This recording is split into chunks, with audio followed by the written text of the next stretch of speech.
know Kasaya. Great God, said the Reverend Dr. Mary Gansa King.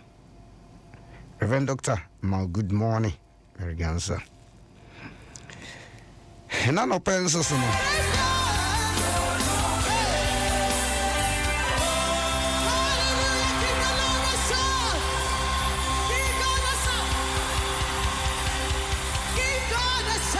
Reverend Dr. American said, but could be and so made day Esther Smith. On Smith and catch you. You call Germany number say, you shall now. And you be a boy, I am a debacle. Ye quiet bay. Name pet. The old come be a nano pay obeko court. E be a nano pay obeko asasi biso. But nipa bia o masori atia wo opeso chinchimu zano onyame bidi wasmama ka wakoma toyem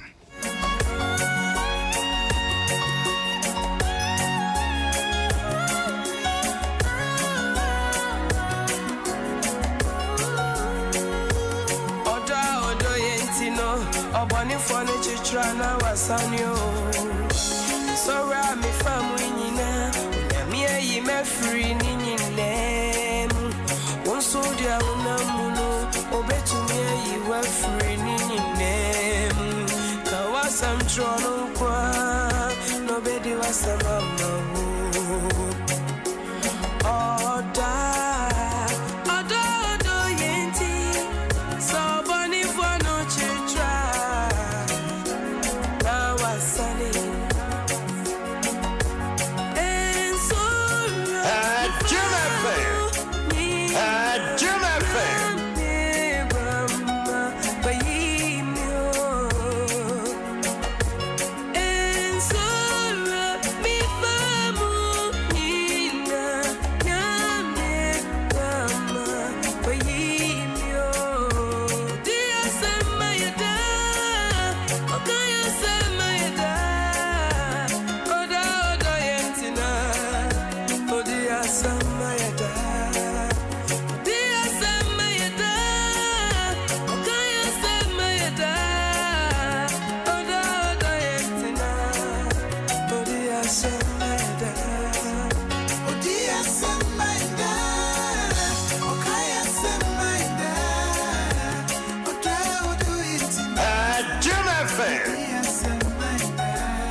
Ugusuti Adom 106.3 FM from Appiagyei ya mempeme ho asem abono nan apawo sima eduasa enum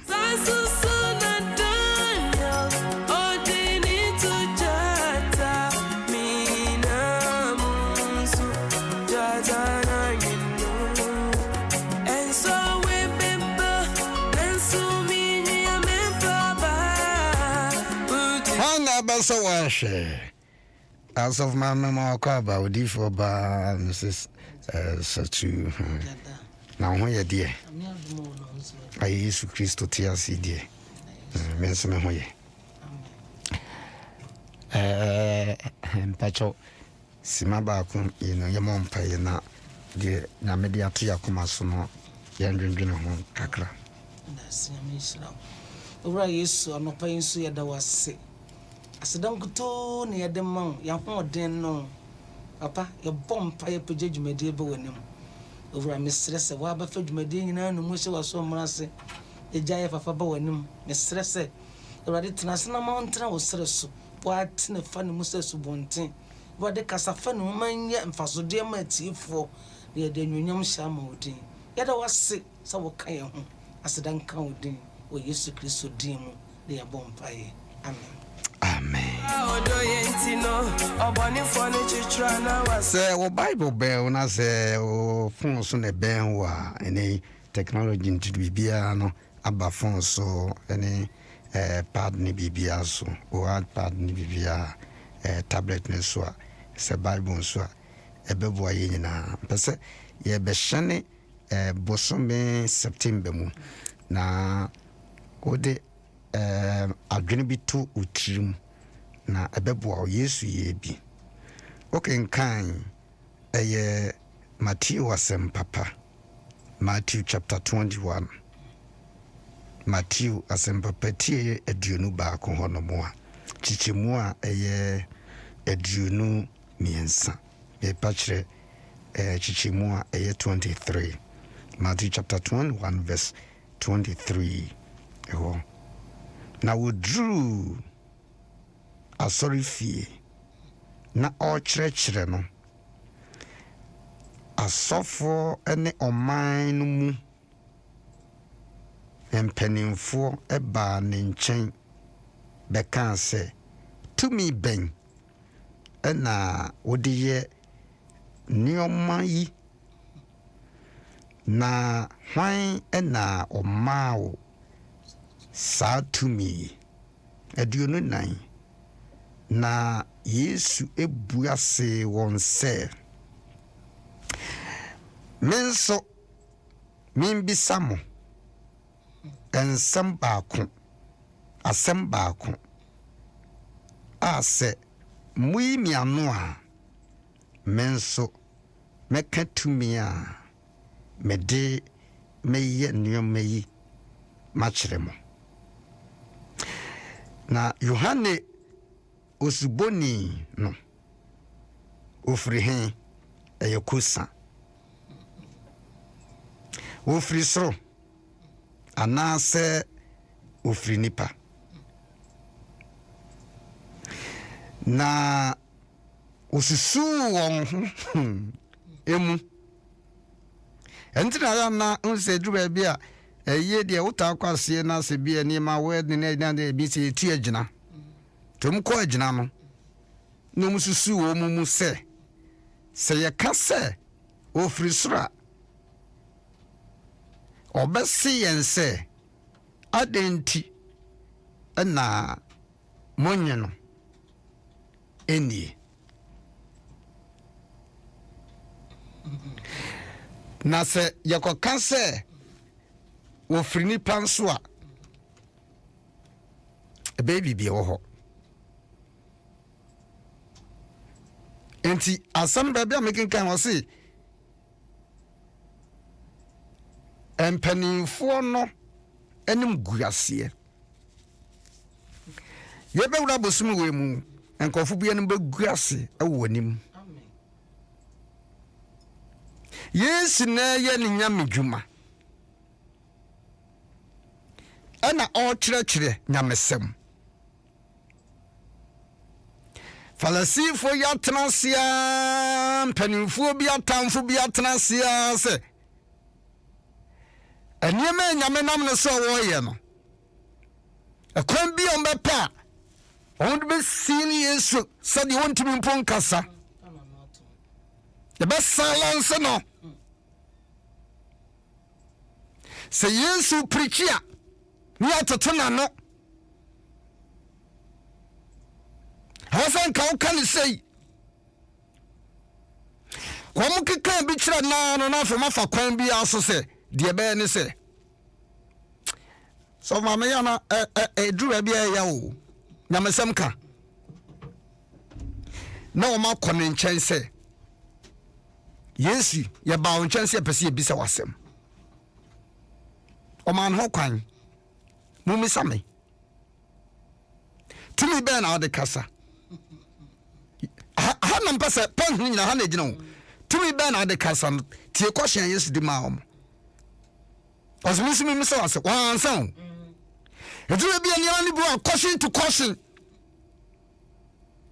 anya ni ma nyina na ni pon bisawa o so wi amo eduru ya ukru utumi so pasa yi satwa sensi ogu anum me hia no eduru bia na wonua bi wo hwe ba bia free bana adam na wo opapie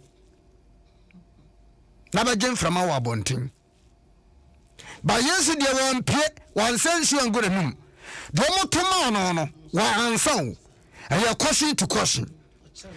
Was the most women someone? Someone was John the Baptist, a Suboniano.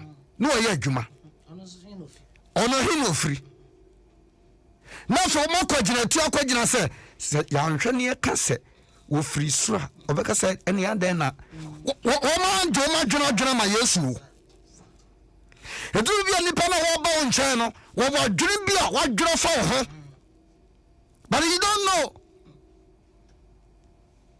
Man to 20 men, say, go be besides and know you are not. It will be a general Bible say, Pentum tea, Nayana, Nebua. You used to talk question in my woman.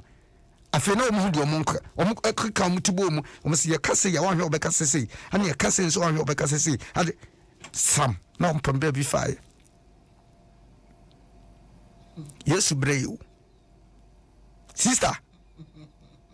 And then you might be what's some,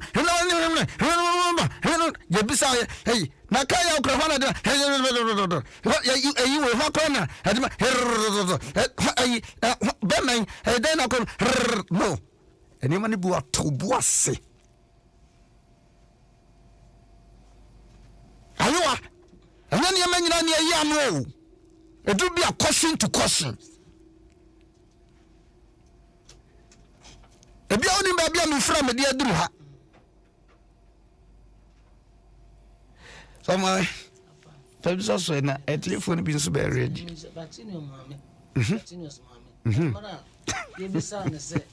Now, one is obey your son. No, Becca Salmon. Also, 2 points in my. Miss Son, am I used to be so good? If I Jerusalem, not say, I want 4 years, Zan, Jim, I'm come on to Catro, yes, Catro and Crawford, no more yet, they didn't say, come on the share. Some Ponimpa, enemy, I am, Mamma, war, Amy, Mamma, was a woo, and I won't give me a year, Mamma, war, Amy, and see, at times, and you may be a costoa. Also, swearing. What can I do? And Macamo being come on to 1 day a week. Near your media drum. And cannot bet me on song. I catch you, say. Oh, yes, I do it. Obi or per se, oh, yeah, secret by anything. A man of coin. A man of coin. Well, yes, you are more coin cry. Mamma and son, I drink the answer. Yes, you are meant to say, Obi, a bang or person or your day. Obi so nsem bia me ba cho so you don't give them chance. Emma kwan wonni ma dwen a ode ba wo nchen also ma wo ni ye den eda ho but you know so say mumisa no ono wanyin otimi kasa ma na ye den on kasa ma no o se bi so me ne mi ni wan say na mani afura na mani aye den ebi enti no se obi e bra wo pe bibi afuru ho a but also more when you double. And maybe one rough, Obi be one, ya, Obi do back to ya young from Sobebrew. Ya young from Sobebre. Ya young from Sobebre. So for Oba, Messi Odifoba, ya young from Sobebre. And there may be any panic beside ya near the answer, man. No, so yes, you hear question to question. Ube do say, me, if you are not quite saying, oh, many ben, oh, I could say many ben maybe you, ben maybe so bad was, oh, sir, ben my friend is saying, what Bonnie Dean, say not here, need near, or done in a Messi, ye may see this man team question to question. Anybody besides our naming in our also here, no, we are presenter. We are generous. We are suffer. We are deacon. We are elder.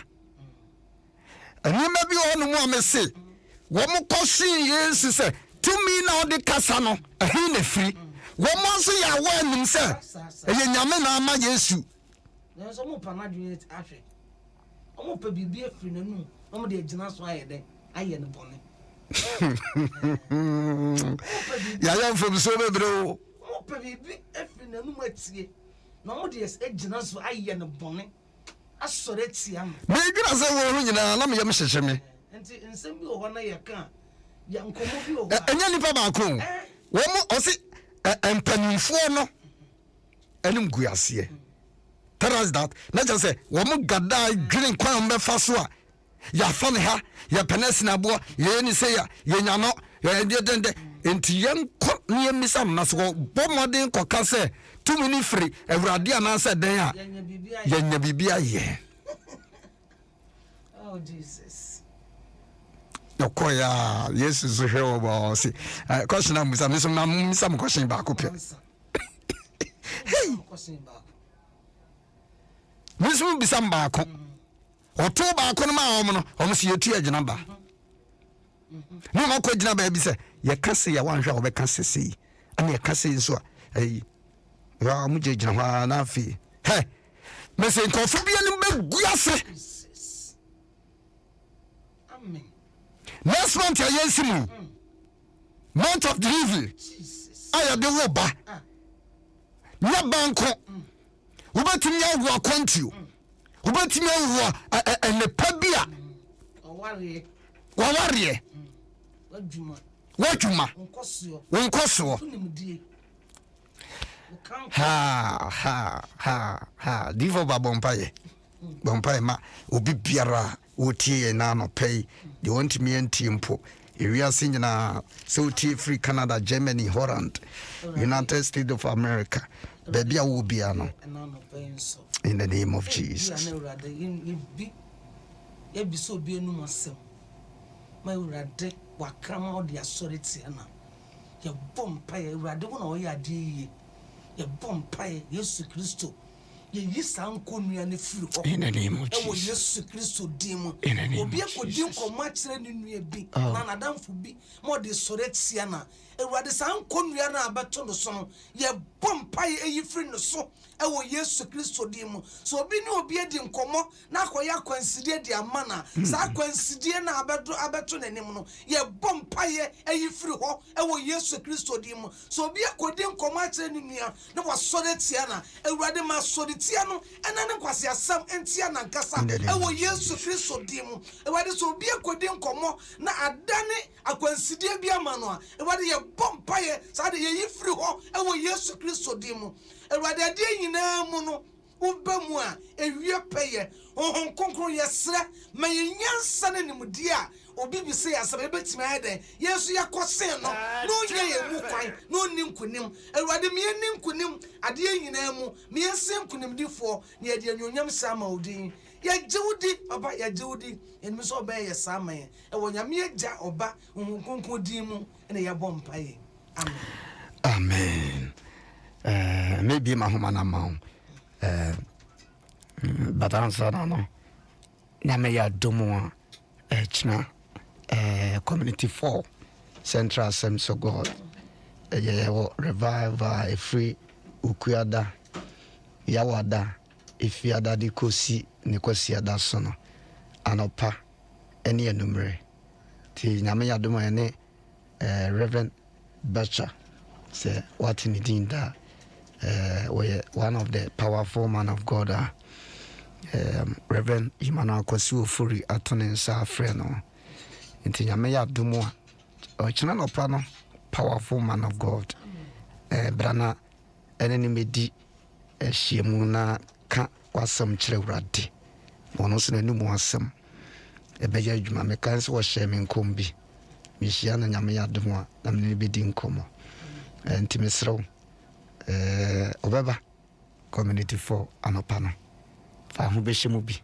na Awurade nso woni wo hwamo anopa 9 to 11 ne apon ye ndie mekoso a ye ho no ye di aban hyehyɛ yeso se kopim saban beka se wogya ye tra na de wonka ye de ntimi muso me na ma obitimi kas wono o me da bia mo de na ye hyehyɛ mo ano adai baby awoti ha ya bi am so no problem minti metra ha in deceive nipa se ma shade na wa ha me pia na mayi wa bana ban so se yenhye wo si na chechire wono adan ye easy o ye easy do be ya wo 0302216561 baransa na no se nyame adom na se wo ba community 4 hɔ na wɔyera ma memfa me contact ma ebia na wɔkɔfo car na ya wobɛtumi afrɛ 0244 27 8545 0244 27 8545 ya me contact me no bekasa kama amadan so a ma good morning me say nyame adom so ho ye dana doba mo so mpacho ma good morning so good morning mpacho na ho te say mpacho ya friend ko ti no ye fefi krobo duma so mpacho me ni bribebre me tio yo me da se djuma pa udi ene sama waka kire ye no ye tika no akoko insha enka one simple ni pa obo ha asembia obi bisa na famla no yisa se obi be bisa na se eh e fro ko ku man na gidi no yina no ya botri se ne waka no ni abota se Yesu ni abotre ni nkofo no bisa bisa mo question fa na e abotre obi wo ha okwa wale a na se wo ko bona da fufo nyina na wale na mbo wo wa na wa fele nti into bo caution to caution dobang masum pacho 0302216561 dobang masum pacho ma good morning hello so bia bang masum ma good morning me pacho papa me joso now what to say you who are the moon so yes ya da roma okay ya fami ebusuya do funu asa fi su hum akrabo papa onyanko bon shira meji so you fi adum pad amen ano pasti na yeti mu a masam konkru ba fi eja yankopon wona na ye niaje eni hwe kurampo ni yeti masam a na ye niaje because yeti asem papa na papa no presem le mo bompaya mo ma embebu no so baby abebu ko wiase no onyankopon fa nsam ka embebu bia oni asafu yiwa ye juma medase ni abema say obi nso abaso a hello yes mommy Good morning. good morning Vivian. yes ya da roma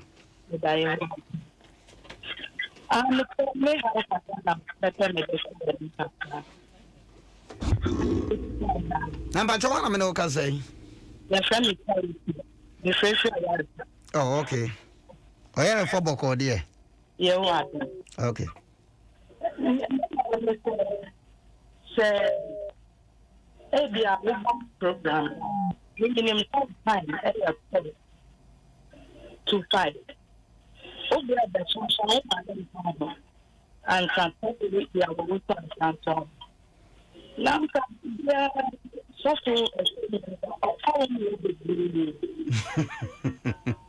our church, our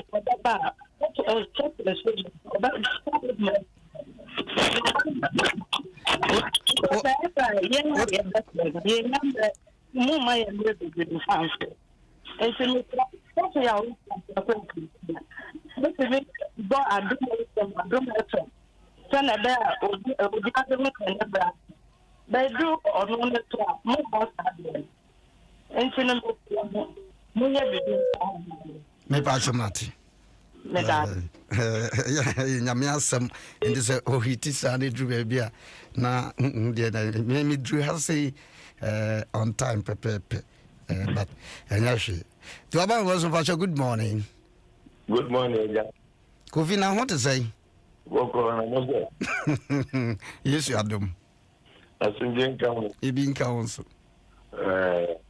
no de bonete o mami oh me ne try to ewo kuma fanye dibafa mo je si mo sha moye na ni se mo bre enye amen yembo mo ba o se mo ye mo mbe ni yamisha Kofi eja mi wie be kasa why okay that's yamisha for mami for me last caller 0302216561. Oh, want me again also. Other thing, so make sure. Acrofi, you are me. Acrofi. Okay, my last call in Mema, good morning. But all my honest kakra. Good morning. Now, what to say? I'm a dancer. Yes. If I say a gaza. Something I'm doing. I'm a it's a mighty school. We use the man and kept. I'm a school. I can't find there. So, easy. So, I will be. Oh, I said, if this I am with you, now go be Diana, a dear dream, no, I know.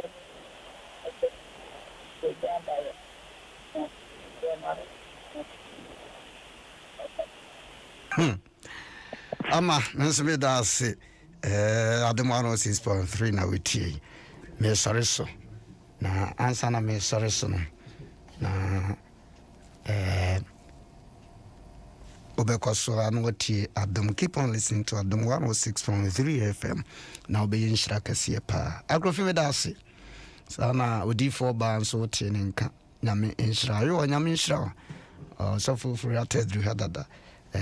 Ubeti bishop ya usu ansanso enka samen so ewa ha sei bibia ekoso kama Awurade nhyira obibia ultimate ye but me se fa hye wadwum month ya yesim no month of delivery but apart from that no caution to caution bisa yesu caution was me samasem wansa na ne nyina na obibisa wa na wansa duba bia tobo dwene ho asa na de ansa ama sabiatie Morning, now. A radin show, no one tin any monso, and